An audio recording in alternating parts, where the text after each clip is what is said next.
leader of the house of Israel, giver of the law to Moses on Sinai, come to the rescue us with your mighty power.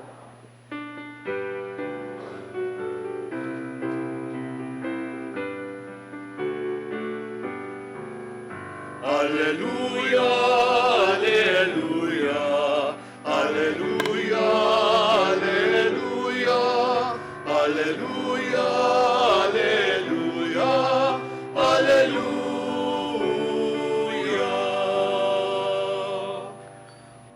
The Lord be with you. And with your spirit. A proclamation from the Holy Gospel according to Matthew.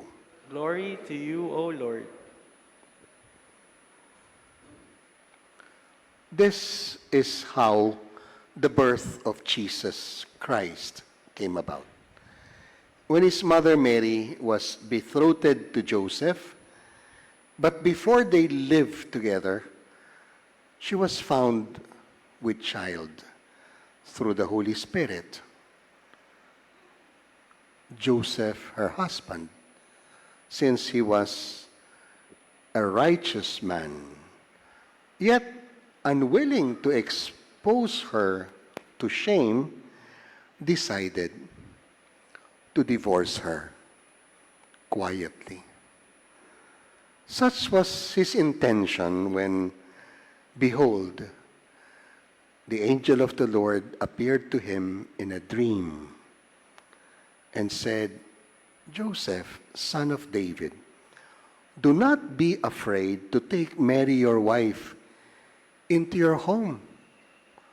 For it is through the Holy Spirit that this child has been conceived in her.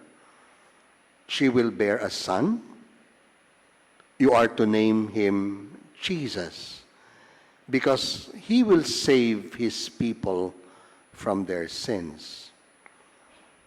All this took place to fulfill what the Lord had said through the prophet, Behold, the virgin shall be with child and bear a son, and they shall name him Emmanuel, which means God is with us. When Joseph awoke, he did as the angel of the Lord had commanded him. He took his wife into his home. He had no relations with her until she bore him a son. She bore a son. He named him Jesus. The good news of our salvation. Praise to you, Lord Jesus Christ.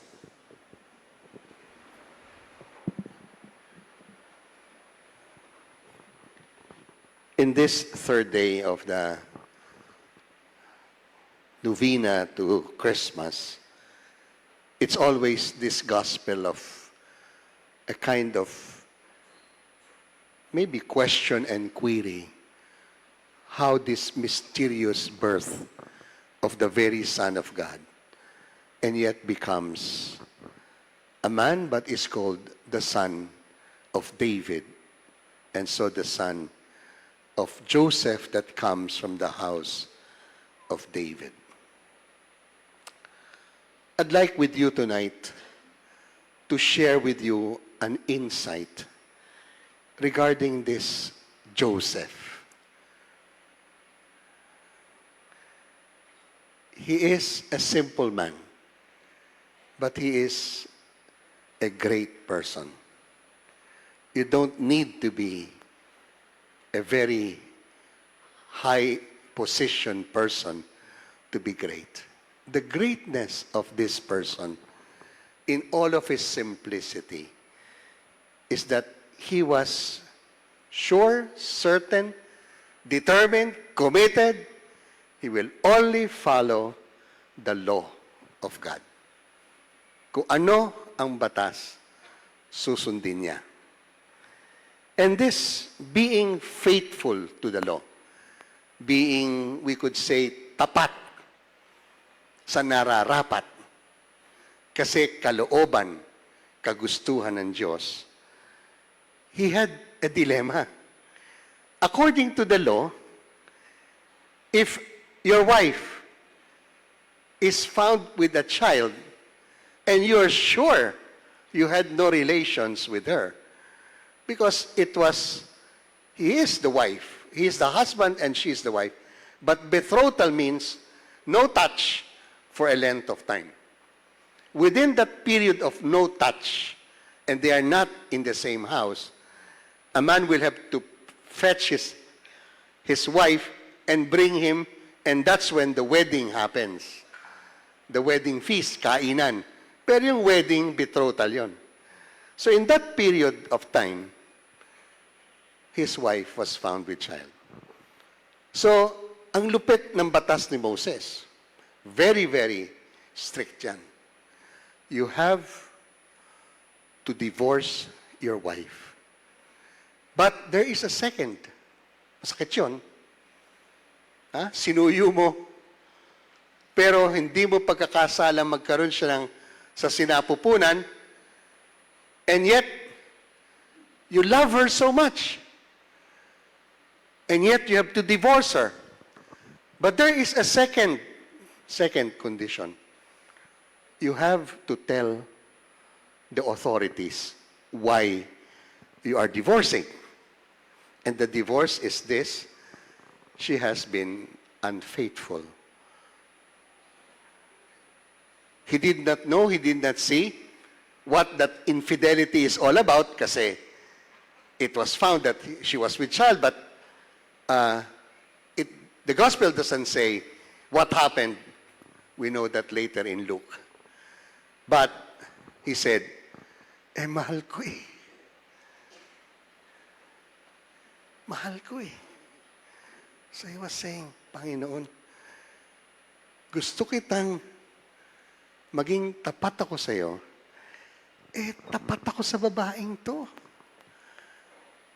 Pinili ko to, sinuyo ko to, gusto ko to, gusto ko magkaroon ng pamilya kasama niya. Pero ayon sa batas, dapat kong hiwalayan. At dapat kong sabihin, anong dahilan? In public.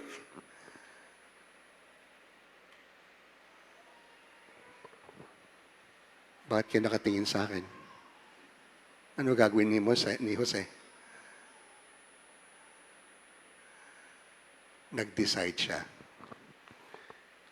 He will not tell it in public. Magsa-Saudi na lang siya. Di ba? Ganun karamihan eh. Daming nagsa-Saudi kasi mahal nila pero wala eh.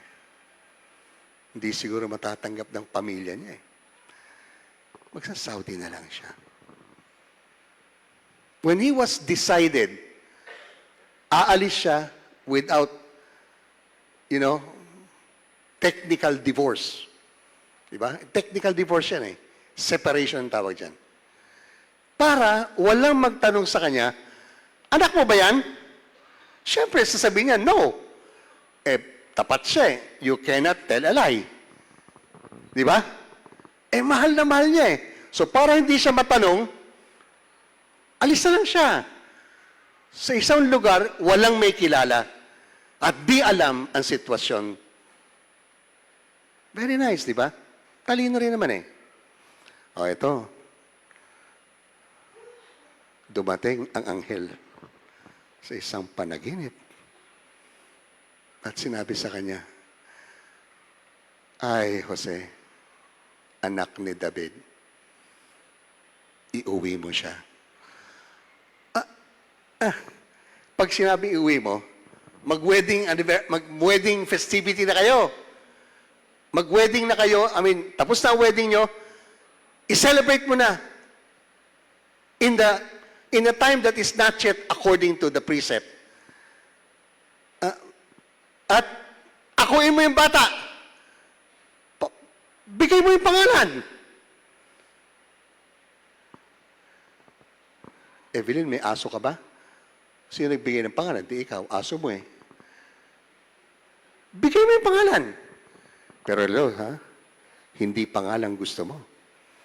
Pangalan, bibigay ng Diyos para sa kanya. Jose, lahat ito, gawa ng Diyos. Tapat ka ba sa batas ng Diyos?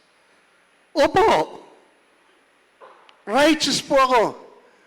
O, tapat ka ba sa Diyos na gumawa ng batas? Opo! Maging tapat ka sa Diyos. Paano po ang magandang pangalan ko? Di ba, mapapahiya ako? Ginalaw ko ng hindi tamang oras? Ano ba ang mas mahalaga?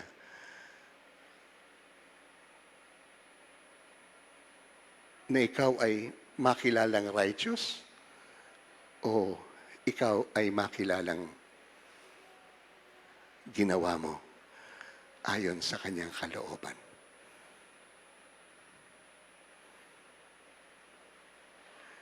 From that time onwards, brothers and sisters, Joseph was no longer known as a righteous man. You know who he was? He was a carpenter. He was known in his profession. Karpintero po yan. At sa maraming isipan, karpinterong hindi niya nakaya na pigilin ang kanyang sexual passion.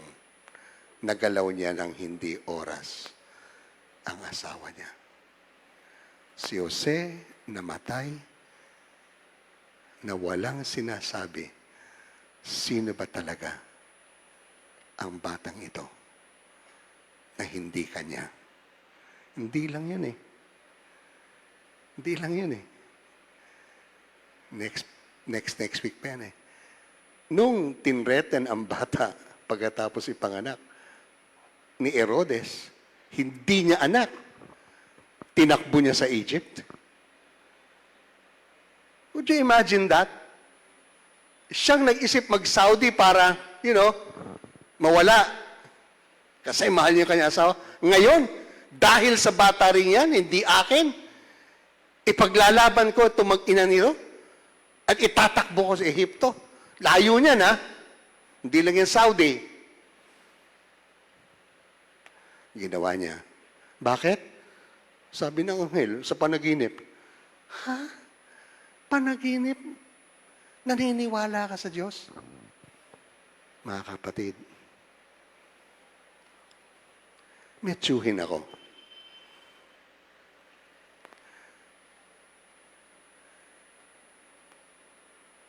Lima ba ang anak na babae? Walang anak na lalaki. Mauubos po ang apelidong Gustilo sa pamilya niya. Kasi mag-aasawa lahat na kanyang mga anak na babae, walang Gustilo po. Aba, doktor siya eh. Binigay sa kanya ng isang nurse na galing sa isang janitor, isang bata, nakita sa basurahan, kinakain na ng uod ang mata. Lalaki. At kinuha niya at binigyan niya ng kanyang apelido. Yung kanyang kagustuhan magkaroon ng anak na lalaki, binigay ng Diyos, pero in a different way. Hindi kanyang dugo, hindi galing sa kanyang asawa, nagkaroon ng kapatid ang anak niyang babae, pero bata. Siguro, laki ng diferensya siguro. Mga 10, 15 years ang difference. And we call him Patch Gustilo. In El Nido, DJ. The son of Dr. Romeo Gustilo, founder of Makati Medical Center. Merong ginyang panahon, magdidesisyon ka sa buhay. Kahit hindi mo inisip, hindi mo pinlano. Sino rito ang inyong anak autistic? Hindi lagay niyo lang ba sa isang orphanage? O kamukha ng kaibigan kong mag-asawa, inalagaan nila. Tiningnan nila talaga ano ang kanyang survival. Tinuruan mag-survive. Pero gabi-gabi na lang ang dasal nilang mag-asawa na sana mauna ang kanilang anak na lalaking to, their second child, mamatay kesa sila. Kasi walang tatanggap na ibang tao sa batang ito, sa hirap nilang dinadanas. Space out ang bata. Kailangan palaging merong nagmamanman sa kanya. 24/7 po yan.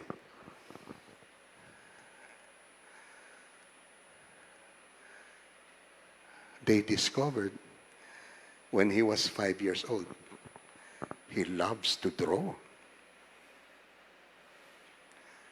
They gave him 20 sheets of short bond, and he was painting with Crayola or with pencil, colored pencil, and ink figures of men, women in slacks, in blouses, in polo, in shirts, different colors. 4 each page times 20 pages, 80 drawings every night since 5 years old. He's now 33. Could you imagine how many thousands of paintings, not one single drawing of blouse, the faces are the same, the heights are the same. Not a single blouse or slack combination is the same. Wow. Bench saw it. You know what it is now? Humankind. Inclusive fashion. Nakatatak po sa mga shirt.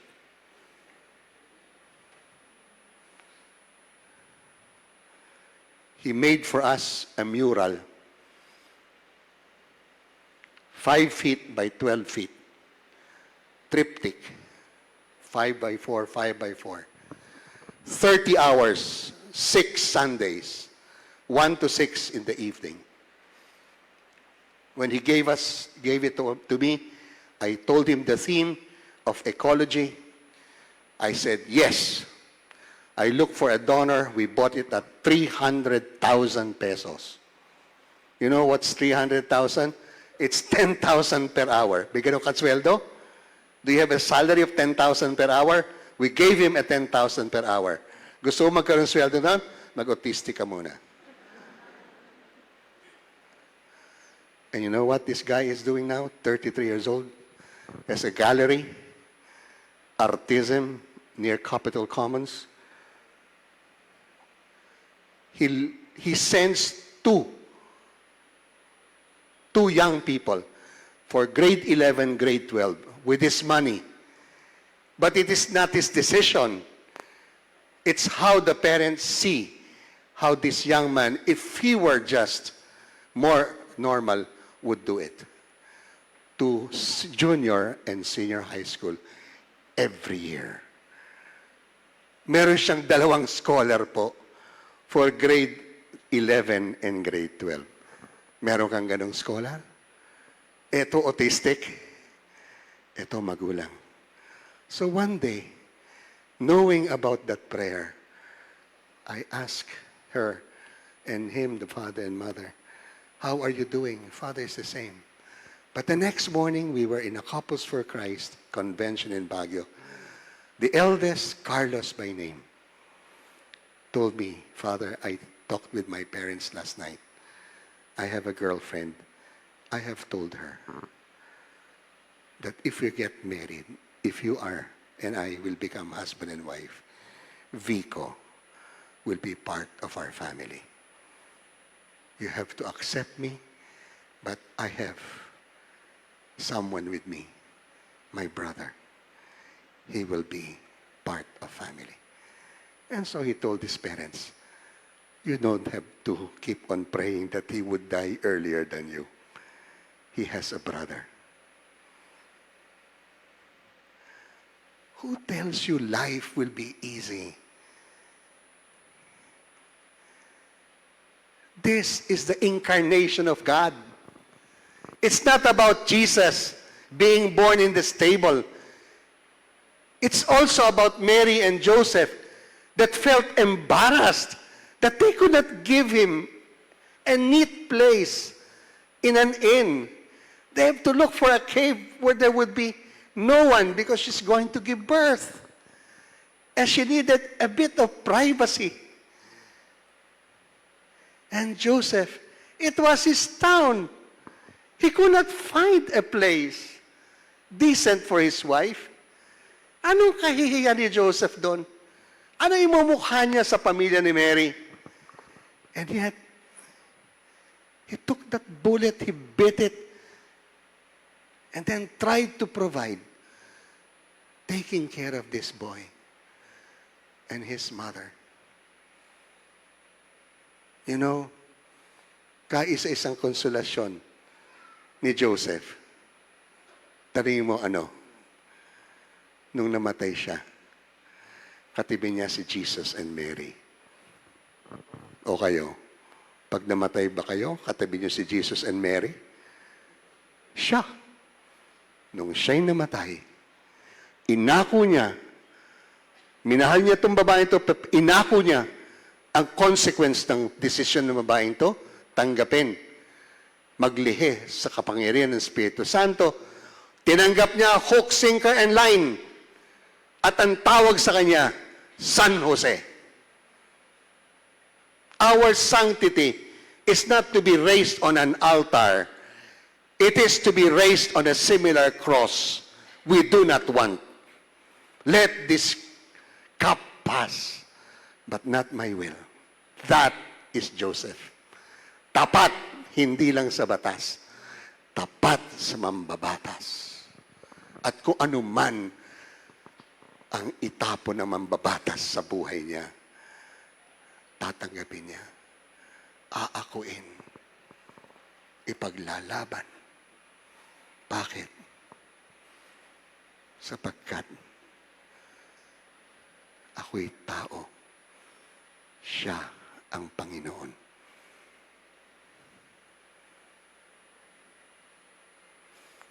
When I asked my uncle, Dr. Romeo, famous neurosurgeon, first in the Philippines, how does he do it when he operates brain surgery?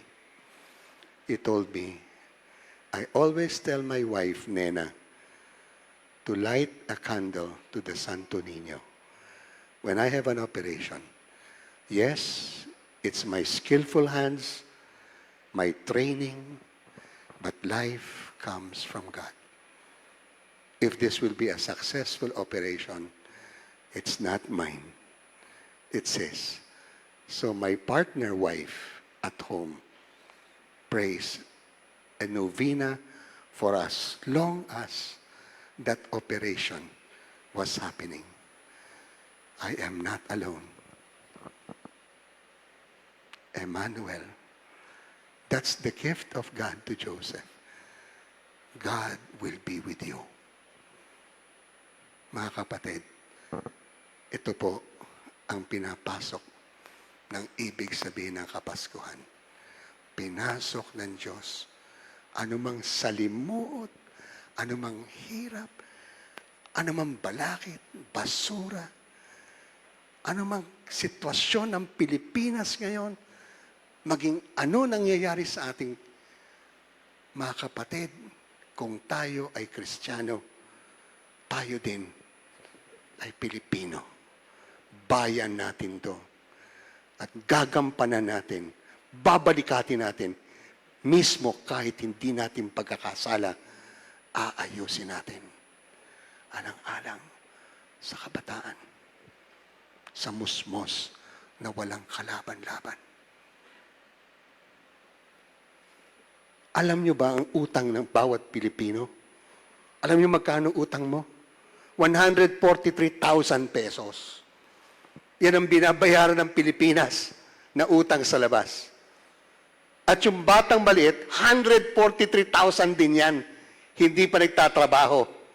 May 143,000 na nakalagay sa kanya. Yan ba yayaman? Tayo ba yayaman? Kailangan ba maging mayaman para maging tapat sa Diyos? O mas mahalaga, puso sa kapwa, kahit ano. Kinain man ng uod ng mata, gagawin kong aking anak ang kinagugustong anak kong lalaki. Vico Cham, 2024, natatanging Pasigueño. And you can continue telling beautiful stories like this because the human spirit has been invaded by the divine. Kalahi natin ang Diyos. Pwede tayo maging maka-Diyos. Kasi siya'y makatao. I believe in God.